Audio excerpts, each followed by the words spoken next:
welcome to the Ron Johnson Discipleship Podcast. Once again, thanks for tuning in. We are honored that you would spend some time with us, and we hope that today's podcast will be a great blessing to you. We're talking about the final chapter in this book, Strange New World, and it's called Strangers in a Strange New World.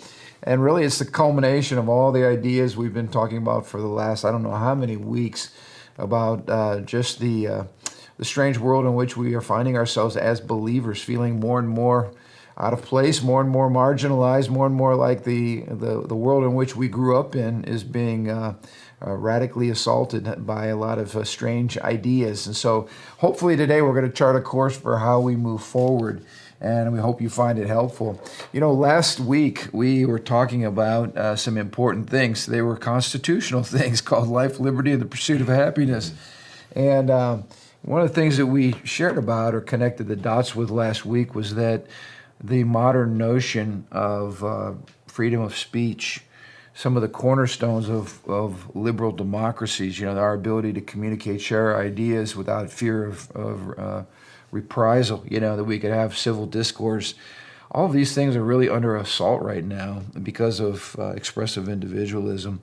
It's the whole idea that somehow if I share an idea that suggested your view or I don't agree with your view, I'm not just attacking your ideas, I'm really attacking your identity. Mm-hmm. And because we can't separate identity from ideas any longer, the very notion of things like being able to speak our minds or share our religious convictions, or not just share them, express them freely, you know, all of these things are under assault. Yeah. Freedom of speech is seen as oppressive, seen as a tool for for those in power to oppress the minorities or oppress those who are, marginalized. So in addition to the expressive individualism that we talked about, you bring out a good point. It's the whole Marxist template. Yeah. It's the oppressed group and the oppressor group, and whoever is currently in power it obviously is oppressing everybody else. And so it just becomes this turnabout, right, where we just move from changing positions in the oppressor role, I guess. But we all of this is a massive threat on our liberties that we talked about. So you and I have been following what's going on in the courts, and I just wanted to backtrack a little bit for you guys just to show you how relevant what we're talking about is. This is coming out every week, and so I just want to connect these dots for you. It says religious liberty is a human right. Why are the courts so confused? There's two court cases. One that lands on the side of the good guys, at least what we believe about Christian worldview and protecting liberty. The other one, it was a terrible ruling. The good news came from a decision on the Fifth Circuit 2 weeks ago in the case of Franciscan Alliance, which is a group of Catholic hospitals and doctors that sued the federal government. This was back in 2016. Rules issued from the Biden administration. I just let this sink in again on how tyrannical this type of top-down, enforcement of rules coming from an administration that does not share our values. Rules issued from the Biden administration would have forced doctors within the Franciscan Alliance, this is a Catholic group of hospitals, to perform so-called, quote, transition surgeries, end quote, on patients with gender dysphoria, as well as provide abortions for patients who requested them. So, I mean, think about this again. These are hospitals that are operating from a biblical Christian worldview. Obviously, we do not embrace the whole transgender identity stuff going on. We do not support abortion. This is traditional Christian Catholic universities or hospitals simply trying to operate on the basis of their worldview. But here we have the federal government mandating that, hey, if you're a hospital, you have to provide such and such care. Thankfully, the Fifth Circuit respected the Supreme Court's precedent and ruled in favor of Franciscan Alliance. The bad news came out of a case out of New York in which a trial court ruled that Yeshiva University, a Jewish school, must allow an LGBTQ club to establish on campus. This was a strange ruling. They said that the university was not a religious institution while they are a Jewish school, and while they teach the Talmud, they are not a religious institution, which when you say Jewish school, it's like you're saying Christian school or Muslim school. You cannot separate, in my mind anyway, a Christian or a religious ideology that's backing what you're doing there in the name of education. But all of this brought to the fore what it means to be considered religious.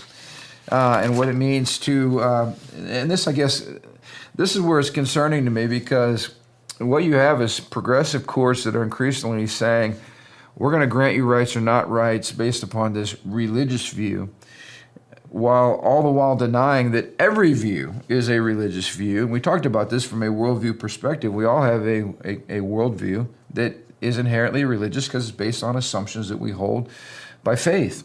To suggest or to marginalize Christians or any other religious group as religious really sets up a dangerous precedent, because what it says is we're going to tolerate your crazy, strange religious views now, but at some point we might consider those views a threat, and we might actually be punishing you for those views. That should send chills down our spine as believers, because again, it is a threat on our ability to simply express our faith in the public arena under the guise of, okay, we're going to grant you some type of religious exemption. But increasingly, this is what's happening as our culture becomes more and more the victim of this radical expressive individualism. So anyway, I'm concerned about these exemptions that are handed out by people who somehow think they're doing us a favor as Christians. Your thoughts on that? Yeah, I believe that second case that you talked about, the Yeshiva University actually went to the Supreme Court, and the Supreme Court, which I couldn't believe it when I read it, actually aligned with the trial court, I believe. Judge Kavanaugh and Judge Roberts, I believe, sided with the state. But you made a good point of designating religious view, because the way we look at things, every viewpoint, every political viewpoint, every worldview, every viewpoint, period, is religious in nature. Yep. And you can't distinguish between religion and science, because these viewpoints are based in how they view the world and not based on some type of empirical data. Yeah. Even science could be very biased. But there was another trial court case that came out from the Fifth Circuit Court, which I believe is the same Fifth Circuit Court, which, again, justices were appointed by President Trump, that recently ruled against big tech. Did you hear about this? Yeah, Texas versus big tech, and this was huge. This is huge because what I just heard this last night. What they said is, the big tech, if you have over whatever million subscribers, so big tech, I'm talking about YouTube and Google, and not Google, YouTube, Twitter, cannot discriminate between political viewpoints. They cannot censor you, demonetize you, et cetera, et cetera, et cetera. And which I was encouraged to hear that news, because that reasoning was basically saying every political view or viewpoint, worldview, has validity. Right. And what I like is because every political view or viewpoint is inherently religious. Right. So instead of taking the religion and not religion side, you're basically saying everyone has these different viewpoints, and big tech cannot censor or discriminate based on those viewpoints. And it's a Texas law that they were going against. But this Texas law, I believe, affects the whole nation, because us living in Indiana is affected by the content creator in Texas. So this might have national impact. I don't know the implications. That would be awesome. Of course, someone's got to enforce it, and there's got to be penalties and all that when people are caught. Accountability. But back to this situation, what is concerning is when you studied totalitarian regimes, they always go after religious belief and religious thought, and they're trying to marginalize it and eventually make it look like you're mentally ill. Yeah. And this is always used as a pretext for the trampling of religious liberty. So, we got to be deeply concerned about I just think right now there is a conflict in our courts, conflict in our discourse between based exactly in that conversation of what speech is allowed, and we need to be careful to even be marginalized by pigeonholed into religious speak.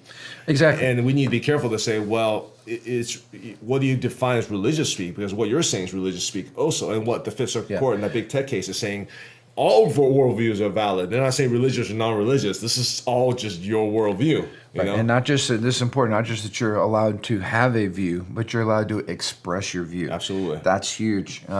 So these are very, very important things, and understanding your worldview as a Christian, understanding how to articulate that and how to push back and stand up for truth, so that, we're not just trying to push for rights for Christians, we're trying freedom of religion and freedom of speech goes for everybody, whether you're a person of Christian faith or not. So these are things that are foundational to the nation that we have. My question, again, for like the Franciscan case, okay, you might be a doctor who's not Christian or who's not religious, right? Who says, I don't want to perform abortions. Do they not have any right then because they don't belong Franciscan? Good point. Yeah. These are the deep questions that we need to start probing and think through. Do they not have right to say, I don't want to perform a transgender because that's not healthy for my patient?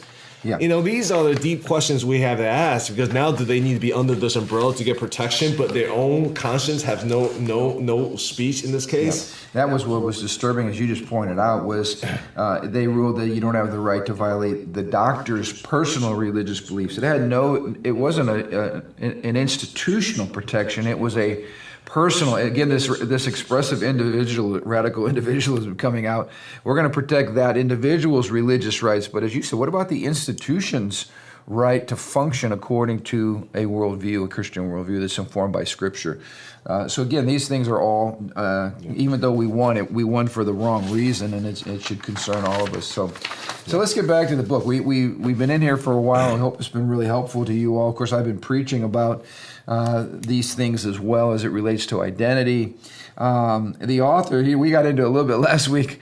The author did not end the book with the most glowing sense of optimism. Yeah. He said, actually, I'm quoting him, it's a kind of a depressing new world for Christians, simply because we find ourselves in a world where we're no longer allowed to respectfully disagree without being labeled racists and haters and bigots and everything else. And so I was thinking, even his title here, Strangers in a Strange New World, elicits, if you're rooted in Scripture, it should remind you about Hebrews chapter 11, verse 13.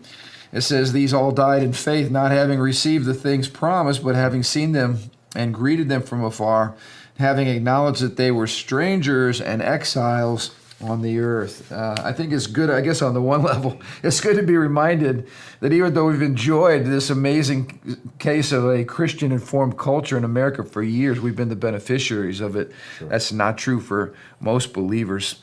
And maybe for the first time, we're starting to get a little bit of a taste of what it's like to feel like an exile and a stranger in a strange new world. Mm-hmm. Our job is to make sure we push back and transform America and the world. But in the meantime, we're starting to get a little bit of a taste of probably what most Christians, most centuries before us have felt, been a reality for them.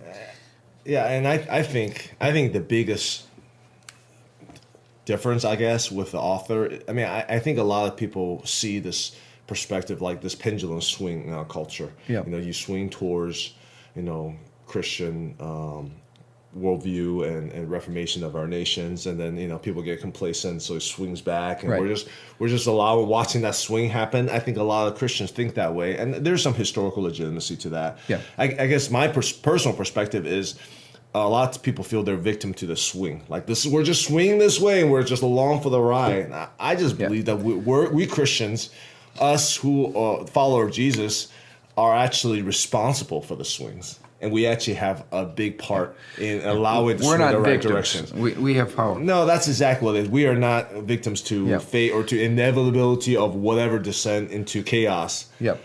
And he brings out some good points, though, that I've been preaching about for some time, and that's why we're doing this podcast. I've been saying for a long time, we're not going to be able to put our head in the sand, though, and if we think we're not going to be touched by this ideology, we got another thing coming. And I think a lot of parents with young kids, yourself included, if you're a part of the public school systems, you're already feeling this pressure now because you're being confronted with curriculum that promotes some of these ideas.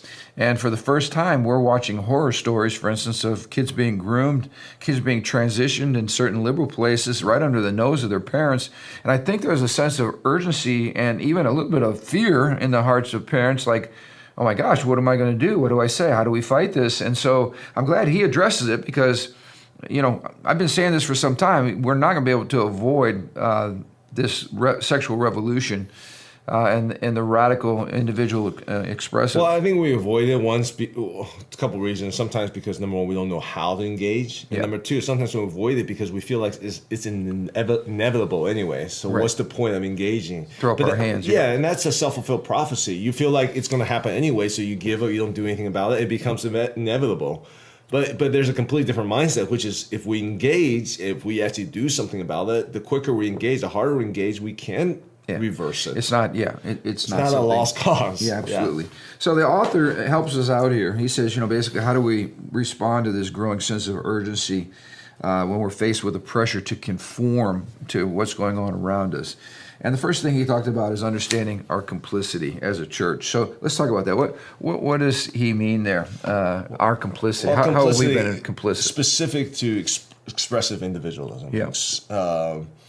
And I think this is a nuanced issue. I have kind of my personal thought on this. Basically, expressive individual is not all bad. It's not all evil. And we talked about that. This whole idea of making room for your inner space, that we have emotions, that we have a thought process going on the inside of us. That's all true, and it's good. And we've seen, biblically in the Psalms, right, with David, or we've seen with St. Augustine and some of the authors' confessions. And even he quotes Jonathan Edwards with his historical classic religious affection. That we need to get in touch with the fact that it's not all in the head. We are people who have hearts and emotions. But what's the difference between today's radical, expressive individualism and how we used to, kind of deal with our emotions in the past? Yeah, and I think this is a subtle difference, but the important difference is even when we consider what's in our hearts and we dig deep into our emotions and the source of our wounds and hurts and whatever, there is a external context that we cannot ignore. Right. This internal emotions or this internal reality we feel is still, it has to be in context, it has to align with the external context of who God is, so there's a transcendental framework or reality of truth that we bring our emotions and we process them through that. Yeah, we're not victims to these emotions. They're not in and of itself. These emotions, these feelings still has to eventually we gotta make room, but eventually it has to align with the truth of the gospel, the truth of the world, natural laws. And that alignment, I think, is the huge difference. So it's a belief that there's an authority outside of ourselves, and I think this whole view says, no, I am the authority, and it doesn't matter if anybody. It doesn't matter if anybody agrees with me or not. A lot of this is a response to the time in church and other authoritarian institutions, who never talks about those emotions. Never talk. It's all about suck it up and just do it. Right. Just go and worship. There's no emotion. I mean, I grew up in a culture. I've heard people told me like there should be never any emotions expressed during worship. Right. Some of these religious culture, like we shouldn't play guitar or drum because they elicit emotion. Which turns you into a robot, Right. And so there's this huge response to this expressive emotions, but they go to the extreme, right. Of this radical emotional. And he brings out a good point authority. Historically. The church today and the church, 2,000 years ago are two different things. I mean, you're looking at, in your community, you had probably one option. It was the church or the Roman Catholic Church. Mm-hmm. Now we have hundreds of options, sometimes in the same community, which means that the locus of authority has gone from, say, a religious leader to now the individual. We've all become consumers. And I remember reading a sad account, but of a person who liked the worship at Church A. He liked the children's ministry and the preaching at Church B, so he would go to Church A for the worship, leave and cross the street to go to the other side of town because he liked the preaching and the children's ministry better. That's the epitome of kind of this consumerist culture in which we find ourselves, which isn't healthy. But so we're basically being complicit to the problem. I mean, I as much as I don't like that example, that's very much the message that's communicated by churches today. It's like, hey, we're going to have this program so people can, and it becomes a consumer program because it becomes we're delivering some kind of product. Right. And he said we're all preaching the cult of personal happiness, which again we have to watch that the focus of our teaching and preaching is not to cater to felt needs, which is basically the fundamental assumption of the seeker-sensitive movement, which many churches have bought into. This is a subtle nuance point because you do want to engage people where they're at. You do want to meet them. Jesus met people where they're at, Right. But again, there is the subtle difference of saying, hey, yeah, we do want to engage people. We want to help meet their needs. We want to grow them, but at the same time, it's like, okay, where's that line which we cross into all about them? So these are subtle areas that's not easy to navigate through. You're exactly right. We have to finesse our way through it. Realizing, I think his point was just realizing we're immersed in a culture, whether we know it or not, that's influencing us. This is the world. This is the air which we breathe. It's funny, like from a church leader perspective, do we say, "Oh, we're going to have a really bad children ministry then, so this way that people won't come here just because they want, like we want to build character. We want our worship to be as dull as possible, so that we don't want you to enjoy it. We don't want people to have any emotional, illicit, passionate response because we want. I mean, it's a subtle place, It's like. Well, what's our other options? Just kind of be as dull as possible, and so that people only worship God, So we want us to be fully alive. We want our worship to be passionate. We believe that honors the Lord, but we don't want to make an idol out of ourselves. It's not about me at the end of the day. It's about Him. Within the context of all this, it still points to God. All right. So quickly here, he says, secondly, we need to learn from the ancient church, and this is interesting. The ancient church was accused of a number of things. They're actually accused of being sexually perverted because when they had communion together, these were called love feasts. And the secular world interpreted love feast as orgy. Yeah, they need to have a marketing meeting about that term to call it anything but that. But it's interesting because that was the perverted culture which they that's lived. In the Roman culture. We're in the same kind of perverted American culture today. So we're not calling it no love feast. No love feast. You don't like that, huh? The other thing they were accused of, interesting enough, was of being seditious because they only ascribed the authority to Jesus. In fact, the mantra of the early church, one of the earliest mottos of the earliest church, was Jesus Christ is Lord. So they didn't bow to Caesar. And this is exactly where we find ourselves today. This is why many people think the church is the problem. We are the ones who are a threat to society. We just heard the President of the United States call conservative Americans, threats to democracy.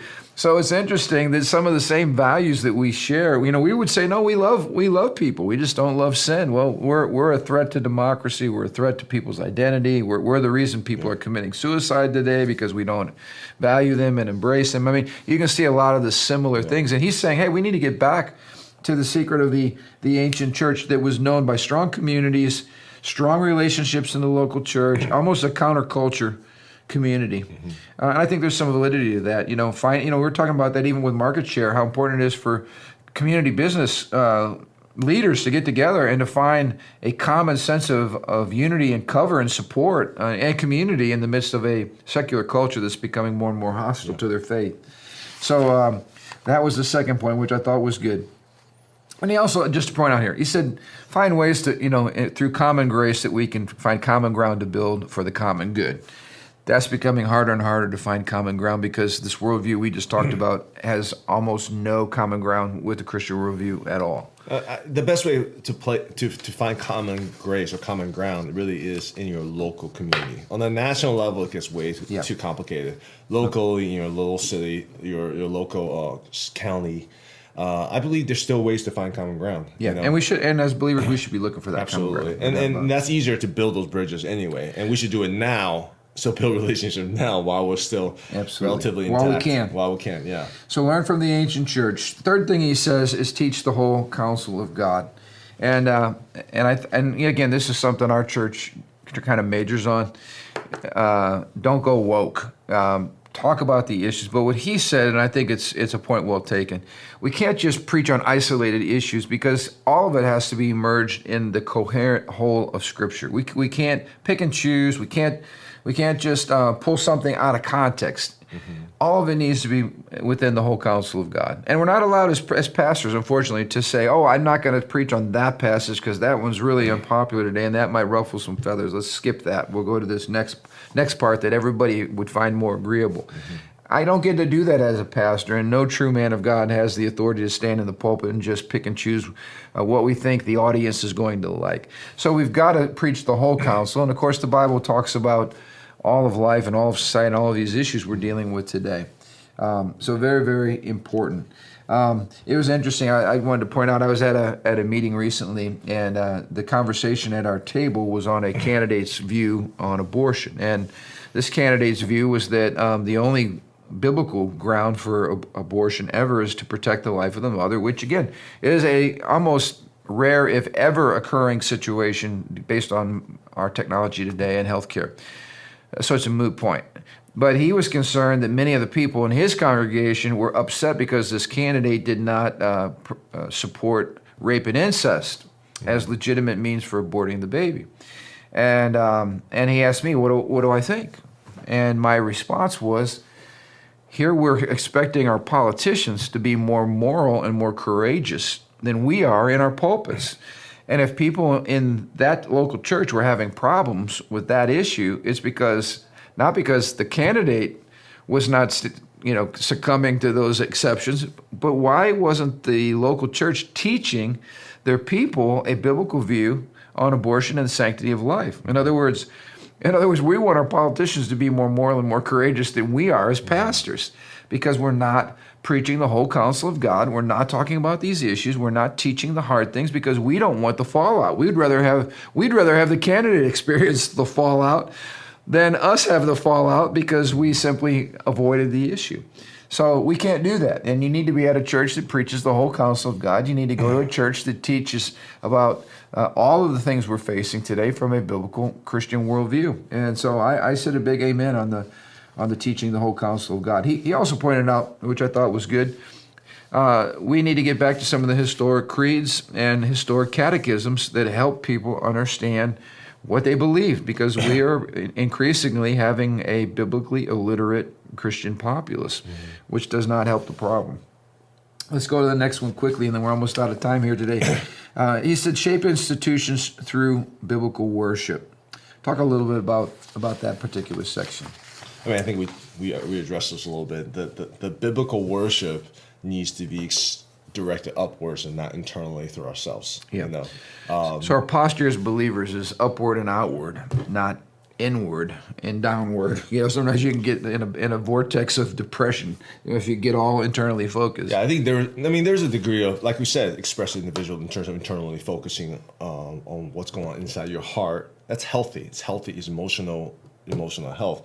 But our posture for worship is to first and foremost upwards. Right? Our worship is towards God and His greatness and His goodness and His external reality, and not our internal reality. There's a time and place for that. But in worship, we address. And sometimes when we're focused outward, God will address inward in our hearts in the middle of that. But our posturing is towards God first. Yeah. And I just want to say, if you come to Living Stones, you will experience heartfelt, authentic, passionate, emotive worship, not emotionalism, which is emotion for emotion's sake. But I've always said this, I learned this from Jonathan Edwards, if God created us as emotional beings, then what is the greatest object upon which our emotions should be expressed? It's God Himself. And so worship is a place where we properly express our emotions and our passion for Jesus. But the focus, again, is Jesus. And our focus is on honoring the Lord. But he said this, quoting the Bible again, that when non-believers come into the context of this dynamic, loving, worshiping community, they literally feel the presence of another world. And that's what we're after on Sundays. We want people to sense that they've come into the presence from another world. It's the presence of the Holy Spirit. That is healing in and of itself. It's liberating. It sets you free. And so we need to have dynamic, powerful community worshiping the Lord with passion. And that's really what we're after here at Living Stones, and what every church, I believe, should be after. Let's talk about the last point. I thought this was so good because we don't hear much about this anymore. It's the whole notion of natural law. Natural law, he simply defines as the fact that this material universe in which we live is not just made of stuff. It's actually a morally embedded material universe. And he gives some good examples. I was joking around a few weeks back that just because someone chooses not to believe in gravity doesn't mean that they automatically, I'm deconstructing my faith in gravity, and then they start floating in the air. It doesn't work that way. Gravity is embedded. It's a law that's embedded into the natural realm. And if you disobey gravity, you're not liberated, you're actually dead. If you jump out of an airplane because you want to fly like a bird, you're not going to fly just because you believe you can. You're going to crash. And the whole point is those laws whether you like them or not, are embedded in the universe. And if you're a wise person, you don't disregard the law or pretend like it doesn't exist, or expect the natural realm to adjust to your personal beliefs. You simply embrace it. Now we can use technology to use the principles of the natural realm to fly like a bird. It's called aerodynamics, right? It's called all the airplanes and all the technology we have. We can actually fly like a bird by mastering the laws, not by ignoring them. But it's a whole different thing. Like he gives examples. So people, two men have sex, or a bunch of men having sex in a homosexual lifestyle, and they get AIDS. What does our government do? Our government should say, hey guys, we're violating a natural law. This will kill you. But because we reject God and reject the natural law that he's embedded in the world, we look for cures for AIDS. So we're going to basically say, no, we're not going to change our behavior. We're going to look for medication that enables us to manipulate the environment so that we can keep doing whatever we want to do, whenever we want to do it, with no side effects. Or when it comes to the transgender issue, it doesn't matter that you're a woman with breasts. We can remove those breasts and we can give you fake, biology, and we can let you believe that you're really a man. In other words, we're going to manipulate the material stuff to fit our private understanding of reality. And that's a direct violation of natural law, which God has put in the universe for us to know him and to seek him and to find him. We've thrown that out the window. And that's my thing about this argument on natural law is there's no reference for that anymore, because natural law presumes that you can have an unbiased debate based on the sciences and the statistics. That doesn't work in our world anymore. Yeah. Look at the whole COVID vaccine situation. Statistics and numbers and all these things doesn't make sense because all that can be manipulated and biased, right? If you want to say natural law says the best marriage, the best family is between one man and one woman. You get statistics, they can manipulate that. They can create new technology. So that argument in people's mind, because the whole premise is we can control natural law. We can bend natural law. So I think a while ago maybe we can use some of those arguments, but today it becomes more tougher and tougher. It's a good point. We would point out, just to reinforce what we just said, when we say, well, science says, we need to go, wait, pause. Yeah. Science doesn't speak. Scientists speak. Yeah. Scientists are not neutral agents. They are operating from their own worldview, their own biases, and they're interpreting data based to fit their preconceived worldview. Yeah, and they'll come out later and say, "Oh yeah, we were a little messed up on that." I mean, again, it's a wild west. You bring out a good point, but it shows. It takes us right back to Romans 1. It shows us the depraved human heart, suppressing truth, rejecting God. I do think for those who are open, discussing the idea of natural law is important for them to understand. Just like you can't jump off a building and just it doesn't matter how genuinely believe you can fly, you can't fly. Right. There are other natural laws that we must conform ourselves to, regardless of how you feel inside, that there's external constraint to our reality. I think to people who are open, they need to understand that process. Yeah. But in our course today, in our national debate today, it's just a tough thing to actually go through. But we need to keep throwing this out there, and we need to keep standing for truth, and all of these things are true. Yeah. The question is, will a wicked human heart embrace it? Will we continue just to move fast forward with whatever we want to do, irregardless of consequences? The answer is probably yes, which leads us to our conclusion. I'll be brief here. He says we need to have neither despair nor optimism, but we need to have simply Christian hope. We're in a fallen world. It's not going to be completely fixed until Jesus returns. And yet the optimism and the hope is God's given us promises, and the church is supernatural, and Jesus is Lord, and nothing's impossible. History is his story. It's all moving towards his predetermined end. It's going to be victorious for us. But in the meantime, I think just like we started the podcast today, in the meantime, there's going to be some victories, there's going to be some defeats. There's going to be some transformation and breakthrough, and there's going to be some setbacks.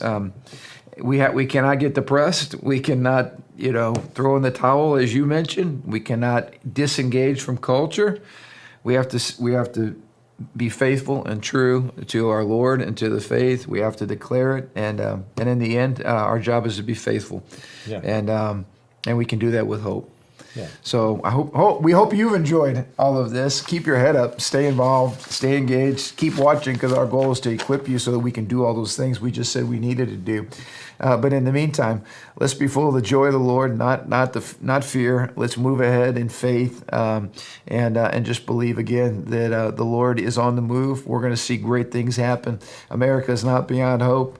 We are prisoners of hope, and we're believing that together, as the Church of Jesus Christ, full of the Holy Spirit, we can see amazing, amazing transformation in our nation and in the nations of the world. In fact, that's what we've been called to.